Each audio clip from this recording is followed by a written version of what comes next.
Mesdames et messieurs, bonsoir. Heureux de vous retrouver avec un nouvel ouvrage biophysique des éditions Flammarion Médecine Sciences. Cet ouvrage est destiné au premier cycle des études médicales. C'est un ouvrage fort intéressant. Il est l'œuvre de Philippe F. Deveau, Jacques Brunteau et Jean-Pierre Petit. Philippe Deveau est docteur en sciences, professeur de physique à l'université de Paris 7. A travaillé d'abord en physique des solides au laboratoire de l'école normale supérieure depuis une dizaine d'années, s'est orienté vers la biophysique moléculaire et s'intéresse à la structure et la fonction des membranes biologiques. Il est responsable d'une équipe de recherche rattachée à la section de biochimie du Centre national de recherche scientifique et l'Institut de biologie physico-chimique de Paris. Jacques Brunteau, docteur de 3e cycle, maître assistant à l'université Paris 7 également, poursuit des travaux de recherche dans le domaine de la physique des plasmas au laboratoire de physique des milieux ionisés de l'école polytechnique. S'intéresse principalement aux plasmas gazeux produits par photoionisation et leur utilisation dans le domaine des lasers à gaz. Comme on sait donc, des applications médicales et biologiques des lasers. Jean-Pierre Petit est docteur en sciences, maître assistant également de l'université de Paris 7, a travaillé au sein du groupe de recherche thermique du Centre national de recherche scientifique sur les transferts de chaleur par convection naturelle. Poursuit actuellement des travaux dans le domaine de refroidissement de chambres de combustion au laboratoire d'énergétique de l'école centrale de Paris. Donc, ce sont les 3 auteurs de cet bel ouvrage. Voici donc le sommaire, une introduction. Chapitre 1, la physique dans l'étude des systèmes vivants. Chapitre 2, les approximations en physique. Chapitre 3, introduction à la physique statistique. Chapitre 4, l'agitation thermique dans les gaz et les solutions. Chapitre 5, la diffusion et le principe de l'uniformisation. Chapitre 6, les échanges mécaniques et thermiques. Chapitre 7, la thermodynamique chimique. Chapitre 8, transport de la matière, champ électrique et transport de charge. Chapitre 9, transport de matière hydrodynamique. Chapitre 10, transfert d'information, propagation du signal des ondes. Chapitre 11, transfert de l'information, émission et réception d'ondes acoustiques. Chapitre 12, transfert d'information, émission et réception optique, notion d'image. Chapitre 13, la matière organisée dans les systèmes vivants. Donc avec également un tableau des constantes et des facteurs de conversion d'unité. C'est un ouvrage très intéressant, donc de 204 pages. Donc c'est l'introduction ici. Donc le chapitre 1, la physique dans l'étude des systèmes vivants. Donc la physique macroscopique classique, la physique microscopique moderne, la mécanique, l'électricité, la thermodynamique, l'onde et les vibrations, l'optique. Pour la physique moderne, bien sûr, la mécanique quantique, la physique statistique, la physique moléculaire, atomique, nucléaire et la physique du solide. La physique et son rapport avec la médecine, donc la biophysique moléculaire et la biophysique médicale. Ici donc, quelques branches de la biophysique appliquée, de la physique appliquée plutôt, la biophysique, la géophysique, l'astrophysique, l'électronique et les sciences pour l'ingénieur. Ici donc, le schéma du passage de la physique à la médecine, par la chimie, par la biochimie et par la biologie.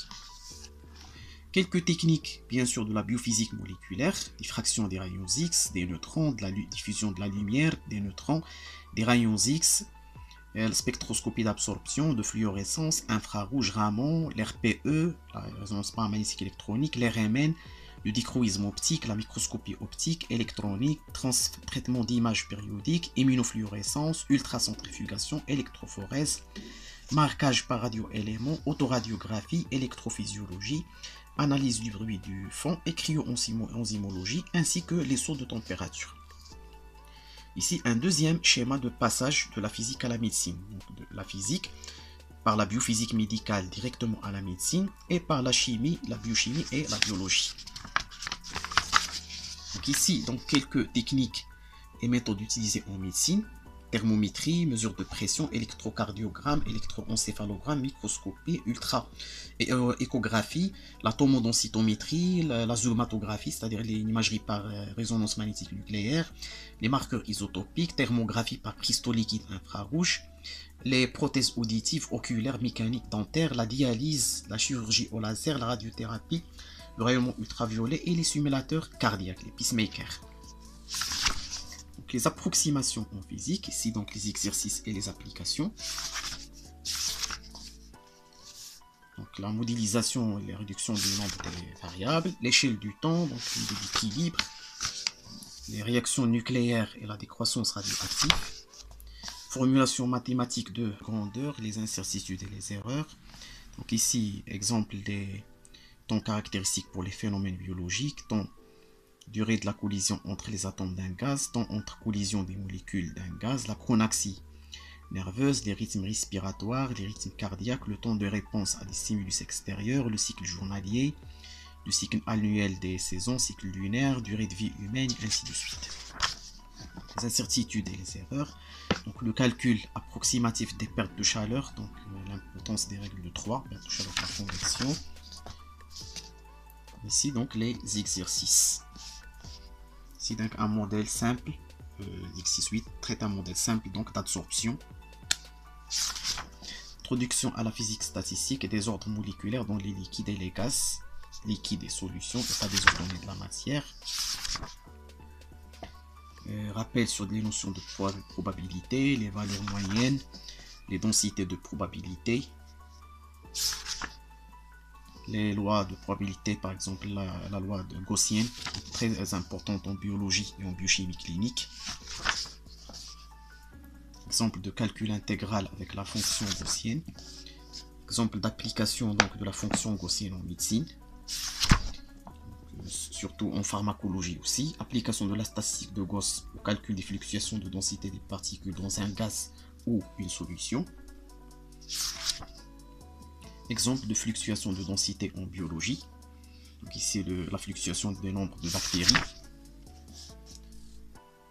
Bien sûr, la probabilité d'intoxication par des molécules toxiques. Problème 2. Donc ici, donc quelques problèmes. Le profil instrumental. Ici, donc l'effet coopératif dans l'hémoglobine, la division cellulaire et la numération globulaire. Donc, des problèmes qui ont un rapport étroit avec la biologie. L'agitation thermique dans les gaz et les solutions.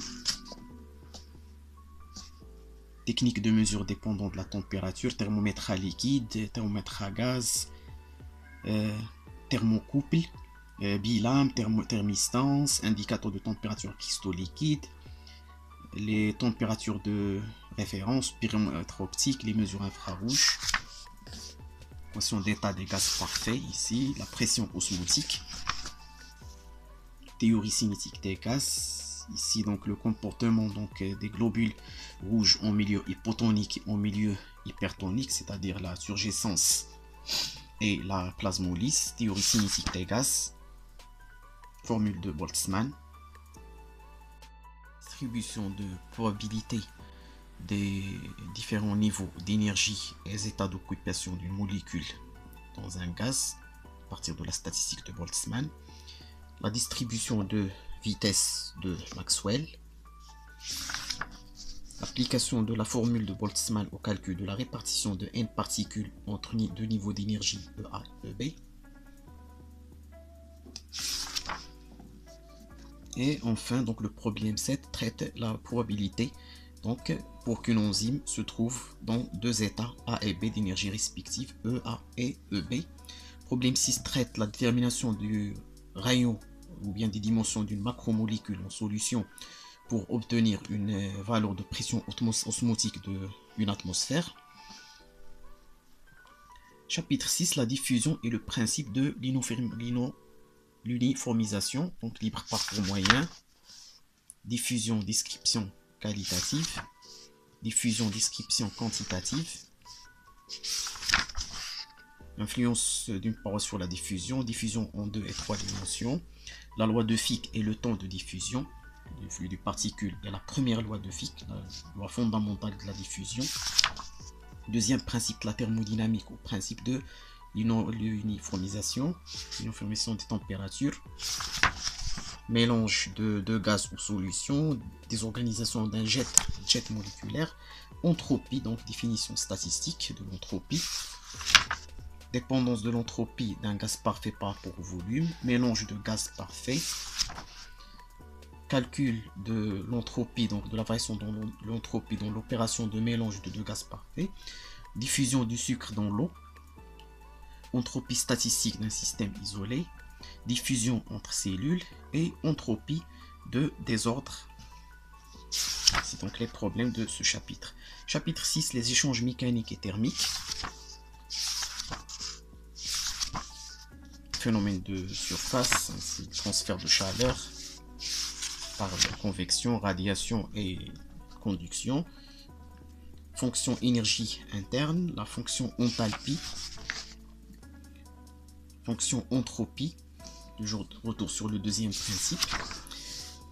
Bien sûr, donc formation des gouttelettes, la marche en montagne et la marche en plaine, donc les problèmes qui ont un rapport avec la biologie. Chapitre 7, la thermodynamique chimique, réaction biochimique à pression et à température fixe, introduction de la fonction enthalpie libre d'un mélange gazeux,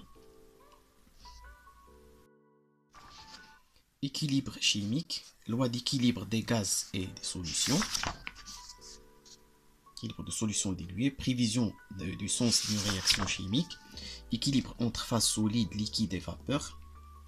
Ici donc exemple de réaction couplée, la synthèse de la saccharose et l'hydrolyse de l'ATP, équilibre liquide-vapeur, équilibre solide-soluté et influence de l'équilibre entre phases sur les réactions chimiques.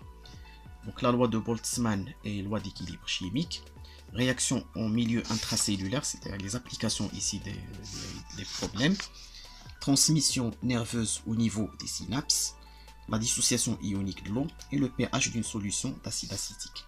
Chapitre 8, transport de la matière, champ électrique, transport de charge. Ici, donc, les interactions électriques à distance, la loi de Coulomb, la notion du champ électrique, la différence de potentiel, les lignes du champ. Ici, vous voyez.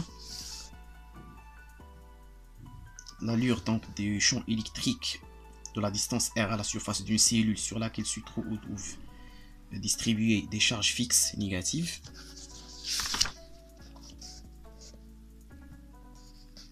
Ici, les équipes potentielles, le courant électrique et les charges mobiles, les cellules du corps humain donc, et la polarisation donc de la membrane, couche de solvatation de l'ion de sodium,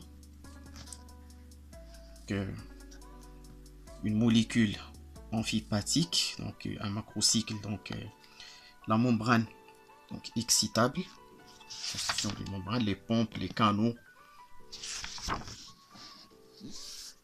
Ici donc la loi d'Ohm, la fondamentale de l'électricité, les courants transitoires, les condensateurs, charge et les décharges d'un condensateur. Donc le neurone donc, est constitué d'une membrane cylindrique donc, qui forme un condensateur. Donc, exemple, schéma électrique simple d'une membrane biologique. Schématisation plus précise donc d'une membrane biologique. Calcul donc de charge et de décharge à travers une membrane avec résistance du fluide, donc modélisation électrique. Problème donc transport des molécules et des ions vers une cellule biologique, transport des ions à travers une membrane cellulaire, résistivité d'une solution, ions dans une solution, une membrane biologique, les circuits électriques analogiques à la circulation sanguine, c'est-à-dire la modélisation de la circulation sanguine par des circuits électriques. Chapitre 9, donc transport de matière hydrodynamique, donc le débit, le fluide parfait, la relation de Bernoulli, l'écoulement des fluides réels ou visqueux, l'interprétation de la viscosité. Ici, l'écoulement laminaire dans un tube, la loi de Poisson, écoulement turbulent et l'application de la mécanique des fluides à la circulation sanguine, l'écoulement donc pulsé non continu du sang. Ici donc la transitoire dans la circulation sanguine, donc la modélisation électrique et mécanique, la pompe cardiaque, modélisation de la pompe cardiaque, les sténoses donc des branches d'une bifurcation, la sédimentation du sang, le calcul des débits cardiaques, du travail cardiaque en fonction de la pesanteur, le nombre de Reynolds de l'écoulement laminaire et turbulent, donc dans l'aorte, les capillaires, les veines et les vaisseaux sanguins. Donc le chapitre 10, le transfert d'informations, propagation d'un signal, les ondes, régulation et transfert d'informations, régulation du métabolisme, donc schéma simplifié de régulation du métabolisme, schéma simplifié de la régulation thermique, transport d'informations par transport de matière, l'influx nerveux ici, donc, la différence de potentiel européen entre l'intérieur et l'extérieur de l'axone, schéma de base de transfert d'informations guidée, visualisation de l'influx nerveux au moyen d'un oscillographe cathodique. Ici donc les schémas électriques élémentaires de l'axone. Les ondes acoustiques, onde longitudinale et la vitesse de propagation, propagation d'une onde plane, onde vue moléculaire, onde périodique, transmission simultanée sur une même ligne, onde périodique et onde sinusoïdale, décomposition en série de Fourier, amortissement d'une onde, les exercices, donc codage d'une information, transport de l'information, onde stationnaire acoustique, réflexion d'une onde acoustique. Chapitre 11, transfert d'informations, émission et réception d'ondes acoustiques, oscillateur mécanique, harmonique et état de résonance, les amortissements, les transmissions acoustiques, oscillateur mécanique et ondes sonores, la voix humaine, l'oreille bien sûr, l'acoustique de l'audition, aussi des exercices sur l'acoustique physiologique, donc le cri des animaux, les conditions d'audition d'un son et le haut-parleur électrodynamique. Le chapitre 12, transfert d'informations, émission et réception, optique et notion d'image. Donc, généralité et notion sur les ondes électromagnétiques. Ici, donc, l'oscillation d'un dipôle électrique produit donc l'émission d'une onde transversale. Le spectre électromagnétique, l'émission d'ondes électromagnétiques à partir d'un circuit électrique, circuit oscillant, ondes électromagnétiques, description quantique de l'émission, c'est-à-dire la description par les photons, et l'émission donc par les atomes, transition entre leur niveau énergétique quantifié. Les interactions ondes-matière, les récepteurs optiques, donc l'absorption optique, la transmission et la réflexion. Ici donc les lois de Descartes de la réfraction, de Snell-Descartes, les fondamentales de l'optique géométrique, la diffraction, les applications, donc la diffraction des rayons X, son application en cristallographie, et la transmission des rayons X et son application en radiologie médicale. C'est donc la diffraction par une fente de largeur supérieure à la longueur d'onde utilisée, l'interaction photochimique et les dangers du rayonnement, l'absorption de la lumière au niveau de la rétine, donc, des notions de l'optique physiologique, les images bien sûr, la formation d'images, schéma de la perception visuelle, coupe schématique de l'œil bien sûr, et l'exploration fonctionnelle du corps humain par l'échographie et par la résonance magnétique nucléaire, l'imagerie IRM. Donc le codage binaire et le transport d'une image, spectre visible de l'atome d'hydrogène, spectre d'émission et le microscope électronique. Application de l'optique géométrique en microscopie électronique. La matière organisée dans les systèmes vivants, donc l'état solide, les os, description moléculaire, description macroscopique, les contraintes, l'allongement, le module de Young, la flexion. Ici, donc, les os sont des solides donc amorphes très hétérogènes. L'exemple d'adaptation morphologique. L'état cristallique, les membranes biologiques, les cristaux liquides ici. Structure moléculaire d'une membrane biologique et la structure des protéines. Et enfin, donc, l'allongement d'un os, torsion d'un os cylindrique, fonctionnement du bras et déformation d'une artère par la pression. À la fin de cet ouvrage fort intéressant de 73 exercices et problèmes de biophysique générale. Donc, il englobe toutes les notions nécessaires de la biophysique médicale que doit donc savoir un médecin, un pharmacien ou un biologiste. Merci de votre attention et attendez-nous dans une nouvelle présentation et à bientôt.